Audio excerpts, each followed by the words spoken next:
በእግዚአብሔር ይሄን ቪዲዮ አታሳልፉ። አንዴ ቃል እግዚአብሔር ካለ ሁላችንም አንዴ ቆም ብለን በእግዚአብሔር ፊት ንስሐ እንግባ።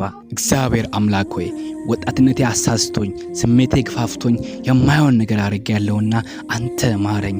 እባክን ሁሉ ነገር ይቅርብኝና አንተ ከኔ ጋር አሁን እባክን ፊትን ከኔ አትመልስብኝ። እግዚአብሔር ሆይ ያላንተ ማንንም የለኝም። ስኬቴም እድገቴም አንተ ከኔ ጋር ስትሆንና ሁሌ ከኔ ጋር አሁን አባ እባክን አትተወኝ። እባክን ልጅ እንደሌለው አባት መንገድ ላይ አታስለቅሰኝ። አልተውም አልጥለም ያልከኝ አምላክ አንተ ነህና ሁሌም ከኔ ጋር እንድትሆን ለምንሃለሁ። ማረኝ፣ በደምህ ተመልከተኝ። በዙሪያ የሳት ቅጥር ቅጠርልኝ።